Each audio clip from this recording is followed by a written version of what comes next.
And welcome to this first session of a series of 3 that we are running today.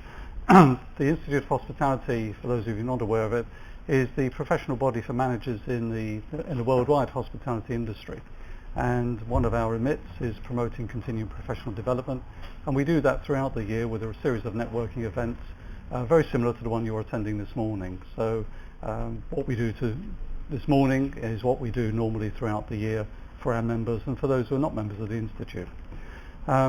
We've got 3 particular subjects we're looking at this morning. The first one, which we'll be dropping into very quickly, is risk management. Then we'll be looking at leadership and management over the coming 20 years and how that's going to affect the industry. And the final one of our sessions today is on technology and its impact on the industry generally. And the other 2 will be following in here straight after this particular session. We're grateful to Reed for allowing us to run these sessions. We did this last year quite successfully, and we're repeating the exercise again this year. If you're wondering why there are a lot of Bloomberg signs here, is that they are the sponsors for the whole of the programme, and the Institute is the organising body for it. So in case you're wondering what that might all be about. We've got a panel of real experts with us today, and I'd like to introduce them from my far right. Paul Moxness, who's the Vice President of Corporate Safety and Security for Residor. Dr. Alexander Paraskevas, who's the Senior Lecturer in Security and Risk Management at Oxford Brookes University. And to my immediate right, Tony Potter, who's the Chief Executive of Corinthia Hotels, who has had a lot of experience of security issues over this particular year, which we'll touch on in a minute. The subtitle of risk management is beyond security, because we often see risk and security as synonymous, and we see security very much in the light of security in terrorism issues particularly. And since the bombing of the King David Hotel in Jerusalem in 1947, every year virtually there is some kind of attack on an industry establishment, an industry business, because we're a soft target, and that has continued. But it isn't just about that kind of challenge that all hotel managers have. We can see the current sovereign debt crisis and how that affects the industry. We can see the various health scares we've had in recent years, the SARS one in particular. We had the foot and mouth crisis here in the UK a few years ago, which virtually stopped people travelling around the country. And we have natural disasters, which are always unpredictable, and the most graphic of that, of course, was the earthquake and tsunami in Japan earlier in the year. But we've got the current floods in Thailand, and every year, every month virtually, something comes along to affect your business. So what we want to address today is not simply the security issues in terms of hard protection of your premises, but also how you manage all of the risks that are coming to affect your business.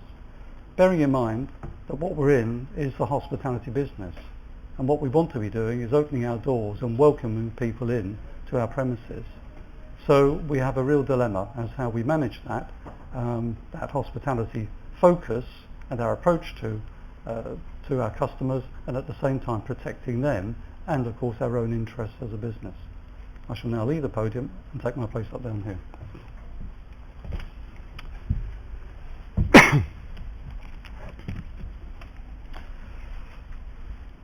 One of the I've sort of addressed my questions to the panel. Having seen this kind of preamble that I've just made here to introduce the session, do you feel that actually the industry generally has a real understanding of risk management within its different businesses? Perhaps I could ask Alexander to kick us off on that.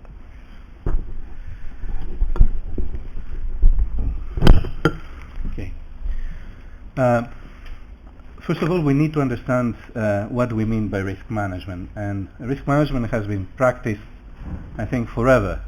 Whenever leaders or people, individuals, needed to make a decision, they had to calculate risks against rewards for any action and any choice they would make.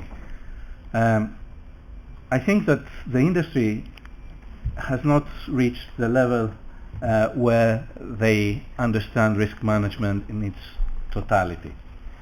There are three levels of risk management, what we call operational risk, and these are the risks and dangers that we face day to day in the operation of hotels. There is a next level which is a project level that we call project risks, and that's when we start building a new hotel or choosing where we are going to expand and so on. And then there is at the top what we call strategic risks that have to do with decisions that the company, or risks that the company is facing when it pursues its strategic objectives. The industry so far is doing quite well at the bottom level with operational risks when it comes to occupational health and safety for their employees, like guest safety, food safety, fire safety, security in terms of crime prevention and theft prevention, security with regards to terrorism. The industry has done quite a good job so far in these areas. But moving to the next levels, projects, risk, and trying to capture the totality of risks that they are facing when they embark in a new project, or when they are dealing with strategic risks in the pursuing of their strategic goals, I think that we lag behind. Thank you, Alexander. Perhaps I could sort of pass to Tony. For those of you who are not aware, that Corinthia have a number of hotels in countries which have been grouped together under the nomenclature of the Arab Spring this year, most notably the Bab al Africa in Tripoli. And at the same time, they're opening a new hotel in Damascus. So here you have two countries where there have been one or two local political challenges. And would you agree that you're well prepared for that and understand all of the risks running the business, Tony? Yeah, I mean, I think we're well prepared for it, and I think I'm sure Alexander is right academically about the industry not being, completely where we want it to be. But I actually think it varies a little bit. Of course, sometimes you are forced into taking risks. When we were, for example, operating our Tripoli hotel, which is a fairly substantial hotel, 300 rooms, 500 guests, some people said to me, how did you make the decision to keep the hotel open? Well, we didn't make the decision. 375 guests made it for us. They didn't want to go out to the desert. They wanted to stay in the hotel. So you're then faced with a situation where you have to handle the risk. It's as simple as that. I must say that we debated for a long time as to whether we should be opening a hotel in Syria. We took out every single piece of risk management which you can possibly take out in terms of considering it. But at the end of the day, you tend to go ahead on practical reasoning, and I don't want to in any way minimize any of the problems around the world today, but it does actually, in my view, always look worse from the outside than actually when it's within. It's actually far more manageable. But yes, I think we are ready. We have got a lot of experience. We've been operating in Tunisia, which was extremely difficult. In fact, when you look at the risks from outside, if you're not involved, the risks in Tunisia at one point were actually far greater than the ones in Libya in terms of actual unrest. But you don't have to only be ready for the risks which are happening in terms of terrorism and warfare. You have to be ready for the risks which are happening as a result of that, which are not that obvious. For example, right now in Tripoli, and thank goodness the revolution's over, thank goodness the fighting stopped, and thank goodness people are not being killed, the biggest single risk now, ironically, is what I call the social revolution, because people have triumphed in Libya. They have created a new dawn, they have created a new company, and as citizens of that state they are demanding for example, certain rights, and you can't blame them for that. But we're talking now of minimum wage, no expats, control on employing people. So the risks sometimes are not that obvious, and they're kind of difficult to deal with, because you have to be prepared to handle them as they come along. Paul, the title of your job implies that residents certainly take risk management quite seriously, and do you see that reflected across the industry? Do you have lots of counterparts, and is that something relatively new as a position? My position certainly not new. I've had the position. The title's changed over the years, but I've basically had the same position since 1992, having a corporate view of things. And I think if you asked anybody in Residor, they would know that we have an extremely broad view of what we feel safety and security is. I stick my nose in everywhere because everywhere has a safety and security aspect. Our defined challenge is that every employee at every level in every business unit has the opportunity at any given time to raise or lower the safety and security level. And that is also a risk that we have to live with, that we have to engage our people. We have to be engaged in our society so that we are constantly doing what we can to raise the safety and security levels in the hotels. And you can't do that through, I don't believe you can do that through really clearly defined, this is risk management compared to this is the rest of the operation. Those two things have to be extremely integrated. And we start, even before the risk management part, we start with threat assessment. Our program is called TRICS. I usually say it's TRICS without magic, because it's an acronym that stands for threat assessment, plus risk mitigation, plus incident response capability, plus crisis management, communication and continuity. Adding those things together is what gives us safe and secure operations. But it's a formula rather than a defined set of this is how you do it procedures. Just following up on that, I mean, one of the things that's been interesting, if you observe the industry over the last 5 years or so particularly, is that the whole subject of revenue management has become almost a discipline in its own, with revenue managers now firmly embedded in most hotel structures. And if you cast your mind back, say 5-10 years ago, whilst the discipline might have been there, it was very much less obvious and less powerfully supported and recognised within the hotel sector. Do you see risk management being much more embedded within your hotel group, the Residor, in a way that it might not have been previously? Yeah, for us, I mean, it has to be. I mean, if we separate it out from the operation, like it was when I started safety security, I started as a security guard in a hotel, and we were completely separate from the hotel. We were employed by the hotel, but we were not involved in hotel operations per se. We sat in our office, waited for the alarms, waited for the calls, and then we went out and saved the world type of thing. That was our remit. Today, we would never survive like that as a company. I think one of the drivers of this is basically the market that tells us, we don't accept unacceptable levels of risk. We don't accept that bad things happen in our hotels.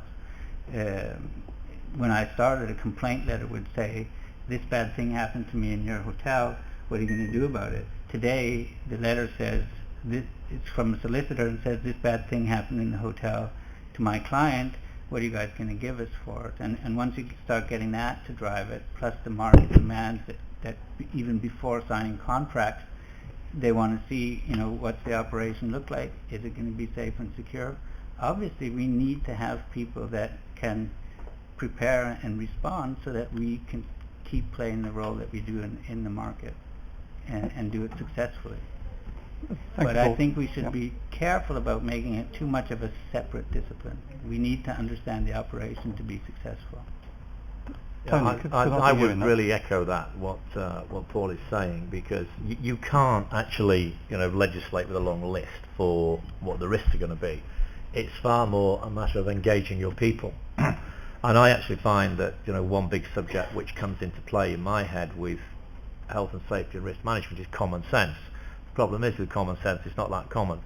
And what you have to do is to find a way of developing a way of thinking with your people so that they are actually doing the thinking, doing the work. You can guide them, you can put do's and don'ts out there.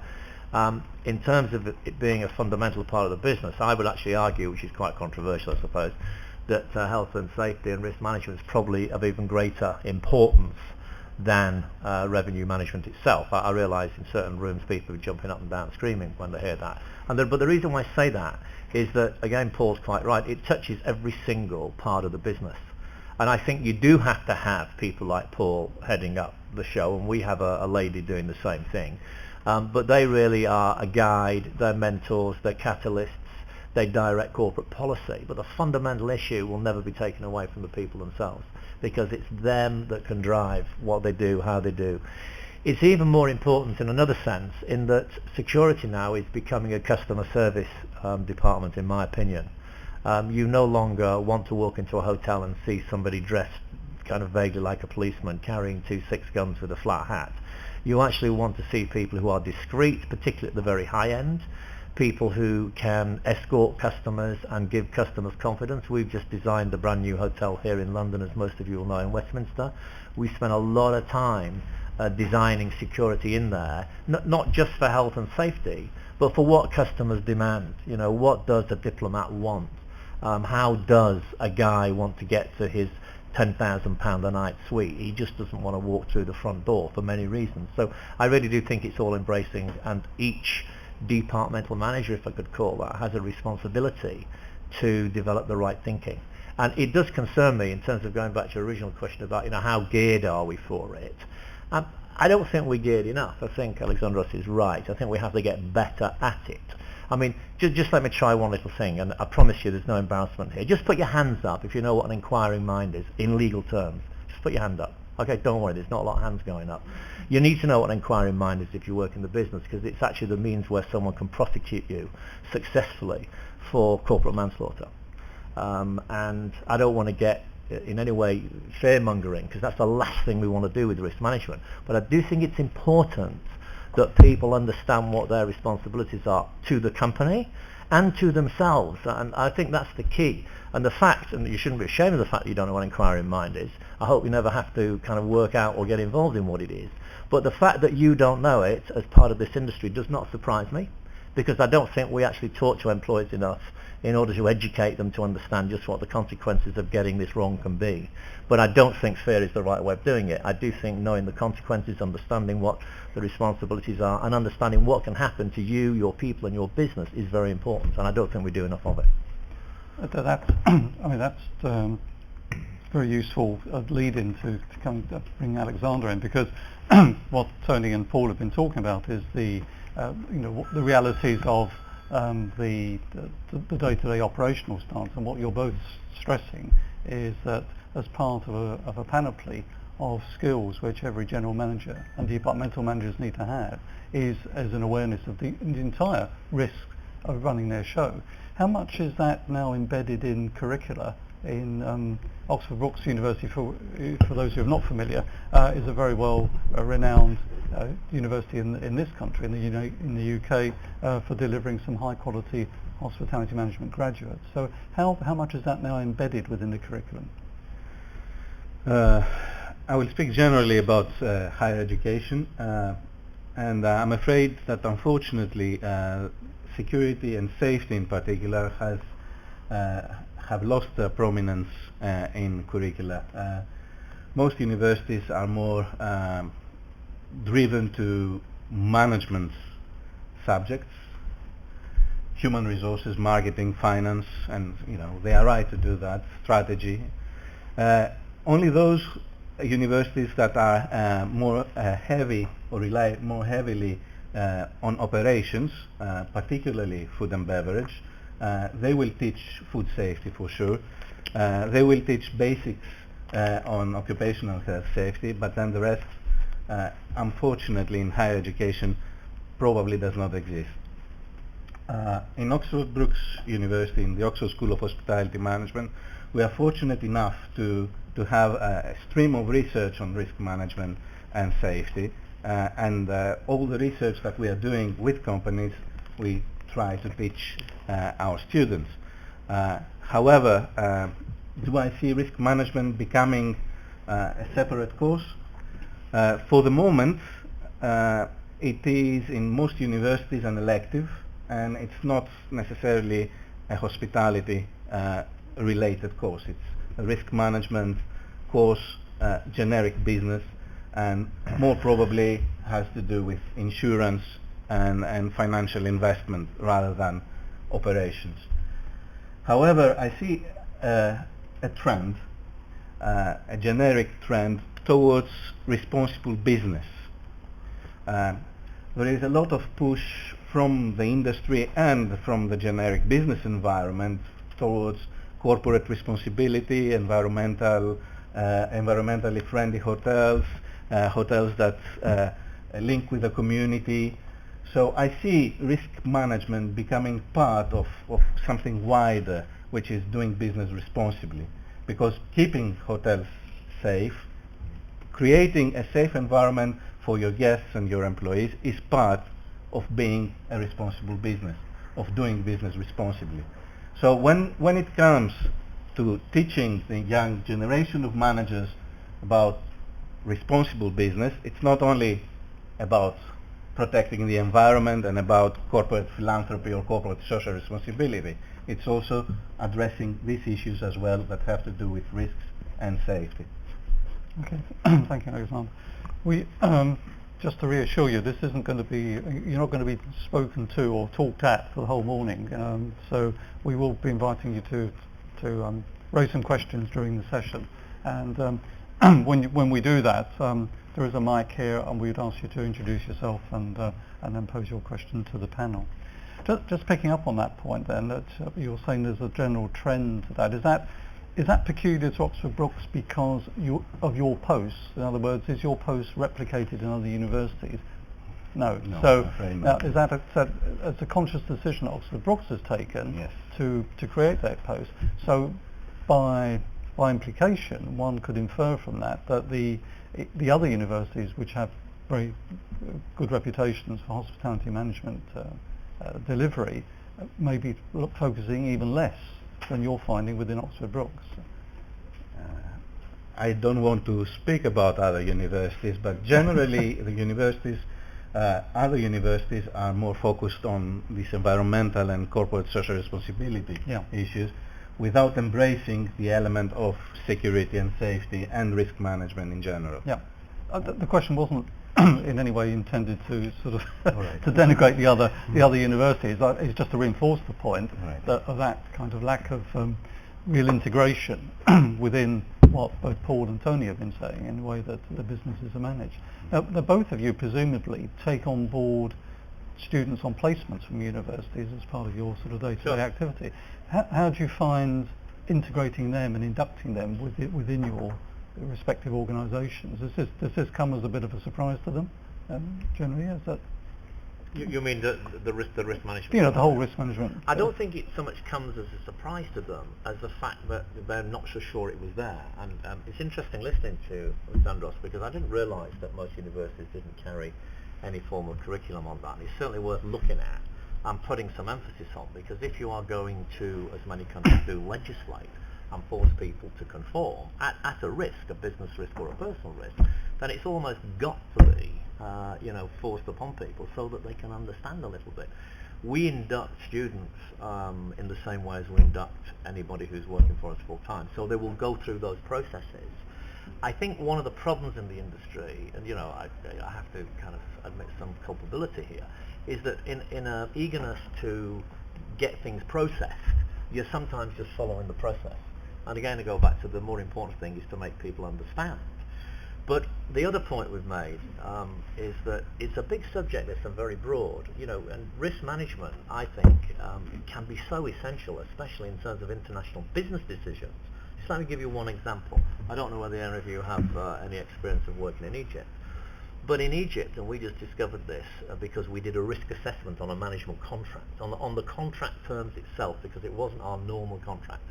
And it transpired in Egypt, which I wasn't completely aware of, that if you actually don't employ or if you do employ the general manager of a business in Egypt as part of the management company, that not only, as you would imagine, is that general manager responsible for everything, he can actually be personally responsible, would you believe, for legally, for the owner's debt, or if something goes wrong with that debt, if he's managing it, if he's employed by the management company. In other words, the entire emphasis of the management contract switches, not in terms of necessarily that you're going to lose money or you're not going to make money, but in terms of the risk it switches. So that's just an example. And I think today, as a discipline, we are getting a little bit better at going through the process. I mean, if any of you are involved in public companies, you know there's a certain amount of governance which actually compels the board of a public company now to actually sit together for a period of time and go through a process, whereas a board of directors will identify 10 key risks to that business. And I think that's just as important in terms of understanding risk management as health and safety and everything else. I actually think that in a hotel, and we suddenly, enforce this, it's paramount that the management team on a regular basis, say every 3 months, 4 months, do meet and look at the actual risks which can impact that business in general terms. So getting them involved in that process is very important. We do find, actually, as you will not be surprised, that the one nation in the world which is fairly high tuned to this, we do some internships with NYU, with New York University, and those students that are working in America and studying in America, not necessarily American, Chinese, Russian, American, British, they have a very high awareness of it. Maybe it's something to do with the litigious nature of the United States, I don't know. Thank you. Oh, do you have a similar experience with residents? Yeah, we do. And I really salute the work that Alex does, and I try to support him as much as I can. My pockets aren't deep enough to really give the support we'd like to, but it's really necessary. And we, when we have new hotels coming online, or people that are being promoted up to general manager, executive assistant manager, we put them through an induction course, and 40% of that is safety, security, risk management, crisis management. And it's the most popular part of the course because it fills the biggest gap that they have from their traditional education, which is really unfortunate. But I mean, looking back over the years, 20 years ago when I was a security guard in hotels, officially bad things never happened in hotels. Our job was to cover it up. When everyone woke up in the morning, everything should look spick and span, nice and good, and nobody knew anything. Nothing bad happened in the hotel. Then you have the middle management people, the people that have gone to hotel school. They haven't been educated in risk management, safety, security. And so when they come up and become general managers, they take on these huge legal responsibilities like Tony mentioned, and they're really not prepared for it, education-wise. So there is a huge gap in the education sector as well that would well be filled and would make our industry a lot better. I think the other important thing following on from that as well is the kind of image that the industry gives to risk managers.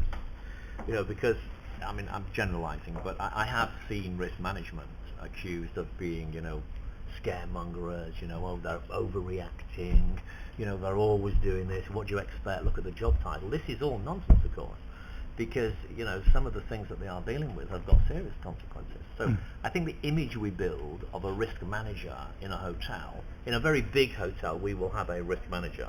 In a smaller hotel, 200-300 rooms, we will have several people responsible for it. But in a big one, we'll actually have an individual who will drive all of that thinking. Yeah. And I suppose what you're all touching on is it's moving people's perceptions of risk management from a kind of nuts and bolts health and safety, security, which most people understand, to actually the broader responsibilities of the kind that Tony was touching on, and that awareness that every single action, every interaction you have with a client could potentially be damaging to the business in one way or the other, and therefore recognising those risks that are much broader. I like to look at it way more positive. It not only could it be damaging, because yes it could, but we're not only trying to avoid damage, we're trying to make our business better. Yeah. And this year I can, for the first time, really prove with numbers how much business our risk management program, how much the risk management program improves the business in numbers, room night growth, things like that, with companies that corporate clients that we've discussed our program with and gone out and like we do with any other part of the business, we say, what do you guys need? What do you want in the rooms? And I remember in the old days when I used to argue internally, people would say, but it's not a legal requirement, so we don't need to put this or that in the rooms or this or that into the hotel. And I always said, well, where's the legal requirement that you have to have a telephone or a flat screen TV or anything like that? And there's no legal requirement for that either. In some countries there might be for telephones, but a lot of places there isn't. We put it in because the guest wants it. If we go out and talk to companies now, companies that send their employees traveling, they have a duty of care towards those employees. So they have to make sure that they're putting them into properties that they've done due diligence on and can have some kind of guarantee that the safety and security is at least being professionally looked after. And once we've done that, we see and discuss with these companies, we see how much more business they bring us, and it's a huge amount. And the revenue managers can tweak the system, but their growth compared to the growth that we brought from certain companies can't be compared. So there's a business argument as well for doing this properly. And the better we get to understand that as a business, the more people will the market will even become more resilient, because they'll understand that, hey, we're not inviting you to come to some place that's not safe. We're inviting you to come to some place that is safe. So as long as we're operating, you can come. It's a really interesting concept. Because what you're suggesting is that moving from an area of activity and responsibility within a hotel that has always been seen as a cost to actually an income generator. And of course, when you start to demonstrate income as a result of that investment and the benefit to the bottom line, suddenly all businesses will wake up to the fact. So it's an interesting change I of have approach. to emphasize for our salespeople, I'm not a salesman. My job is not really to go out there and make people come and stay with us. My job is to make sure that we're offering a product that gives those companies peace of mind, and because I put it this way, a head of security from a big company said to me, it's not because we think you're safer that we're sending more people to stay with you. It's because we know that the basics are in place, but they're in place everywhere. Basically, all the hotels are getting better and better at taking care of safety, security. But if something goes wrong, and at times things will go wrong, then he said, we know who will be dealing with it. And we'll come to you and we'll figure it out. And it's always easier to solve a problem if you're dealing with somebody that you know and trust than if you're trying to find out who's actually responsible here within this big corporate environment. Should I go to the hotel? Should I go to the corporation? Should I go to the owner? Where should I go? But if we say, okay, you can come to me and we'll help you with any issues you have, then the trust grows bigger. And the more our customers trust us, the more they'll stay with us. If I may, Yes. if I may add something else, it's not only revenue generation, it's something which is very simple. I've been privileged to be working with many corporate executives like Paul for over a decade now.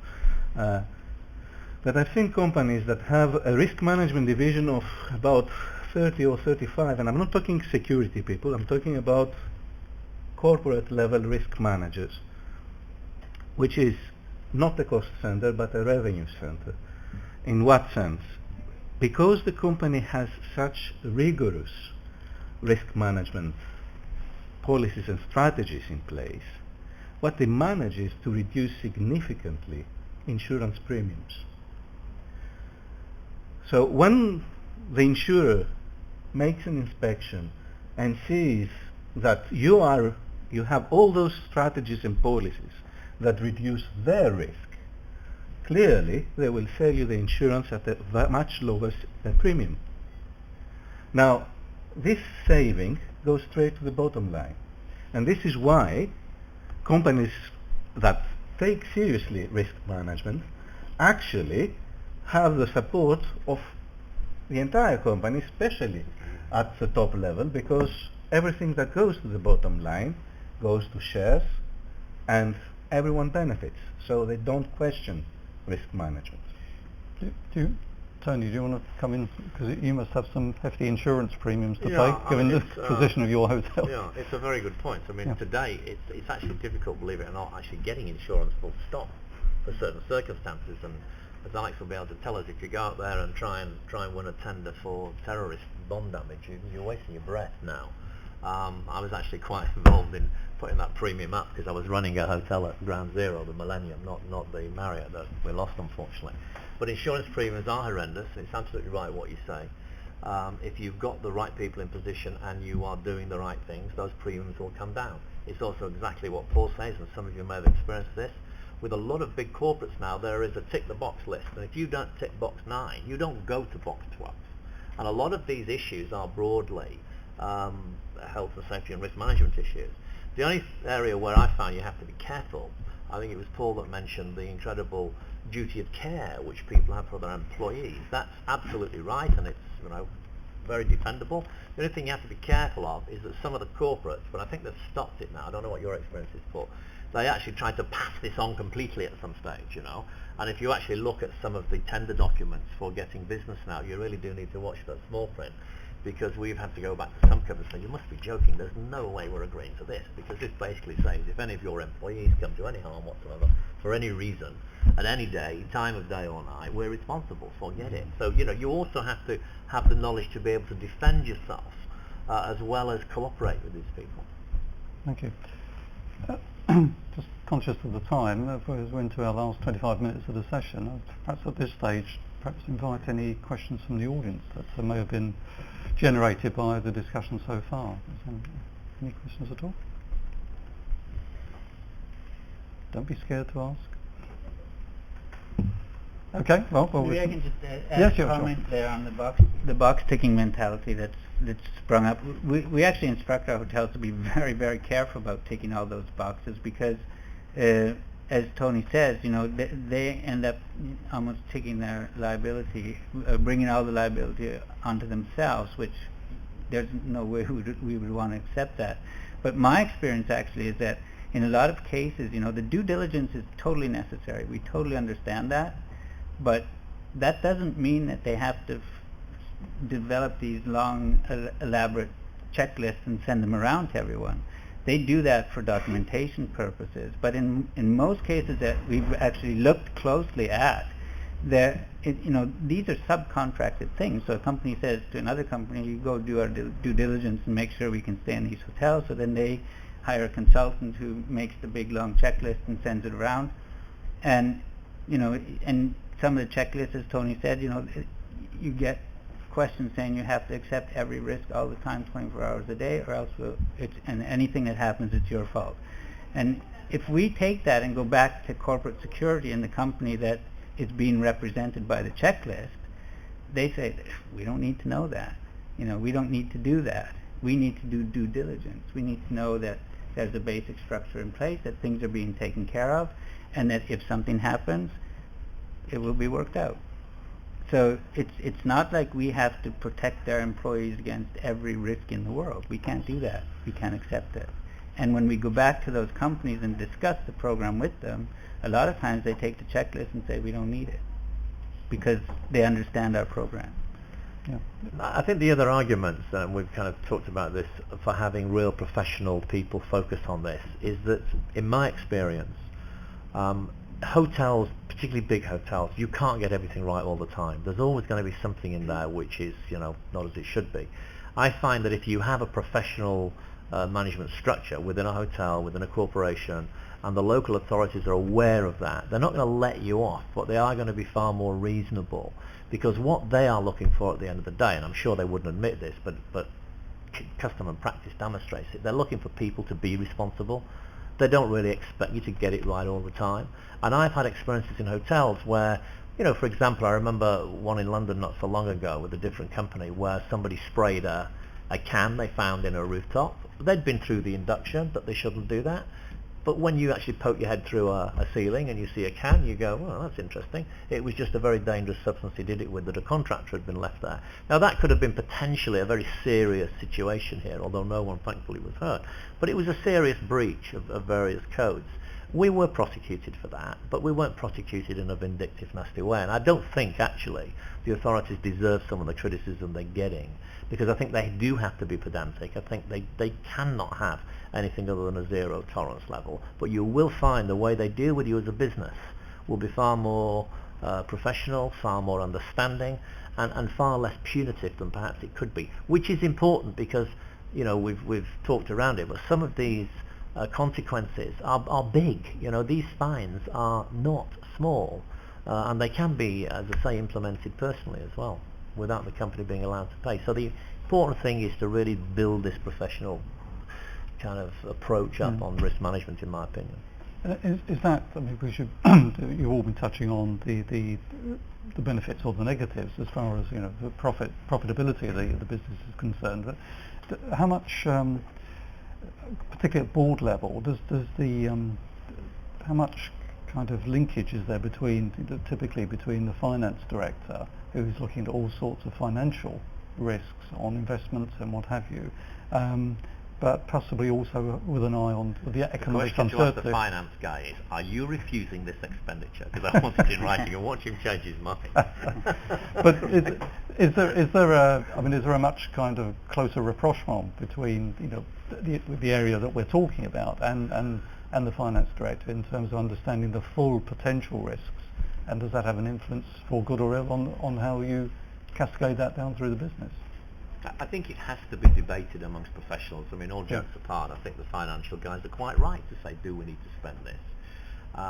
It's the same with any legislation. I think you have to really understand it. I remember back in the days, I know, actually it's not unrelated, back in the days of the Disability Act, we were all kind of get our minds around what that meant, and what did you need to do, and what didn't you need to do. It wasn't a question of arguing, it's a question of understanding.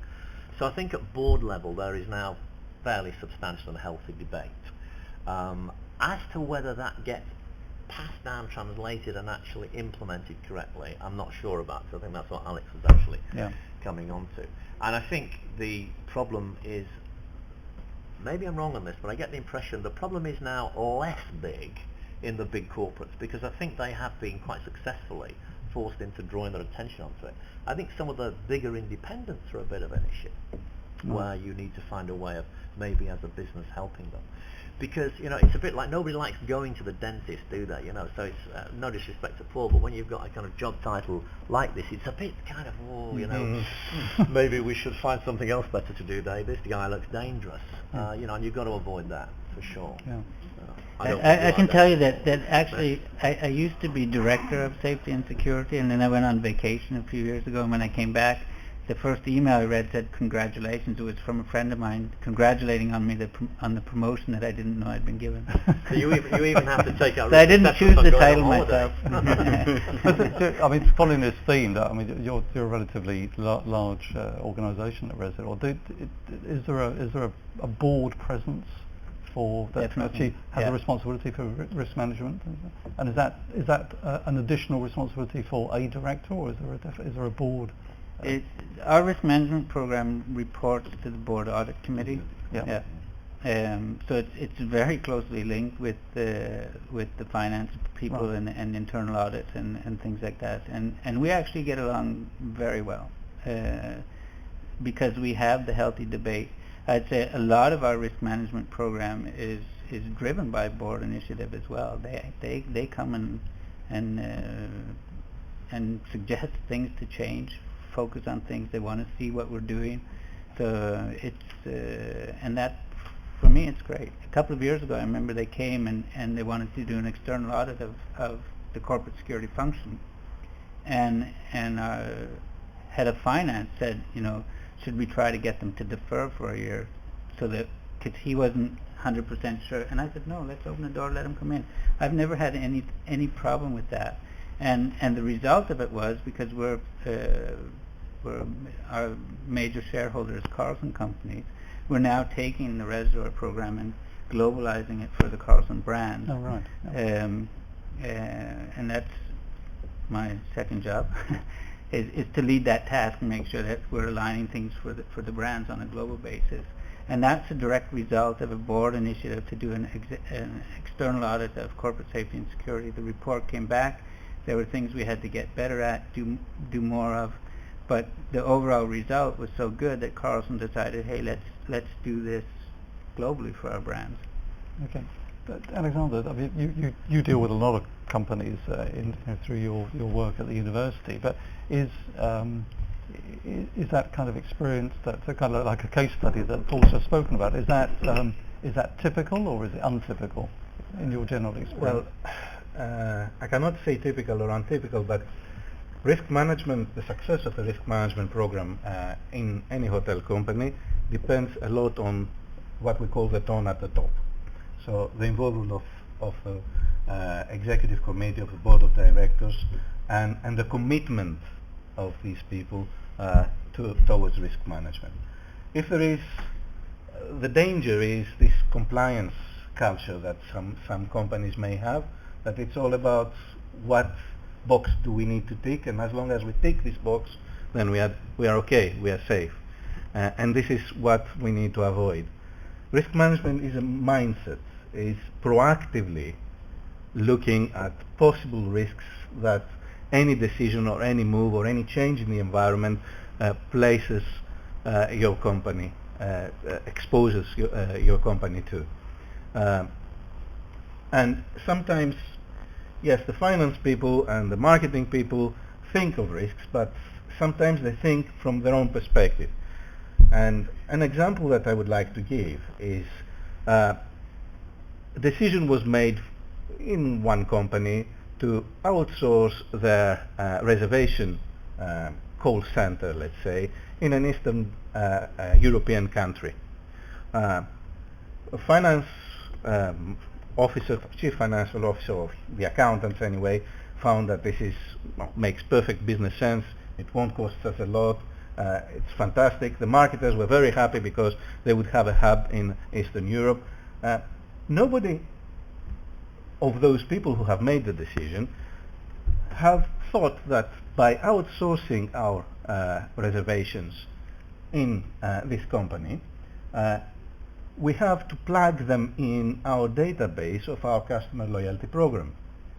So they will have full access to all the data of our customers, credit cards, what they spend, where they went, everything. Nobody, before signing this contract, has thought to check the security, the IT security measures of the outsourcing company, because it made perfect business sense from a financial perspective, it made perfect business sense from marketing perspective, but nobody asked the IT people about that. And then in retrospect, the company had to go back and install extra security, which costed, because nobody asked the right question in the beginning. Okay.